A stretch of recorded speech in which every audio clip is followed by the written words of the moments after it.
મિત્રો આ છે ભોલેજી નમકીન. કાનજીભાઈ તમારી સામે ઊભા છે.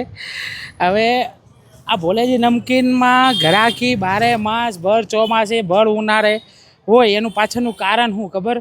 તે ગ્રાહકોનો પ્રેમ છે. બીજી વસ્તુ કે વસ્તુ જે બી મળશે એ ક્વોલિટીવાળી મળશે. હું કહું મેનેજર સાહેબ 1 મિનિટ અહીંયા આવો. અમારા જયદીપભાઈ ઉનાળો એટલો ભરપૂર માત્રામાં છે કે આખા તરબતર થઈ ગયા છે. સવારથી ભાગદોડ કરે. ભાઈ કેવી ઘરાકી પાત્રા ગાંઠિયામાં રિસ્પોન્સ? એકદમ જોરદાર જબરદસ્ત ઘરાકી છે ખરેખર. થાકી ગયા લાગો છો? સવારથી થાકી ગયો છે.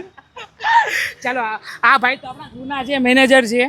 આ ભાઈનો ભાઈ તમારું નામ અક્ષયભાઈ ને અનિલભાઈ. આજે આ ભાઈનો પહેલો દિવસ છે ભોલેજી નમકીન. ભાઈ આવું તમે ગમે ત્યાં કામ કર્યું હોય એટલી ઘરાકી જોઈ? ના, નથી જોયું. મજા આવે કે નહીં કામ કરવાની? થાક કેવો લાગ્યો? ચેલેન્જ વાળું કામ છે ભાઈ. ચેલેન્જ વાળું કામ છે. તો આવો ભોલેજી નમકીનમાં આ છોકરાઓ છે તે આપણને ભોલેજી નમકીન સુરતનો બેસ્ટ બનાવવામાં જેટલો ગ્રાહકનો હાથ છે એટલો અમારા છોકરાઓનો બી હાથ છે. તમે જે અમને પ્રેમ આપો છો બધી જગ્યાએ, યુટ્યુબમાં, ઇન્સ્ટાગ્રામમાં, ફેસબુકમાં, અમે તમારા આભારી છીએ. ન આવી શકો તો આ બધી પ્રોડક્ટ તમે ઓનલાઈન ઓર્ડર બી કરી શકો છો ભોલેજી નમકીન .com ઉપર. તો મહિલા નેક્સ્ટ વિડીયોમાં.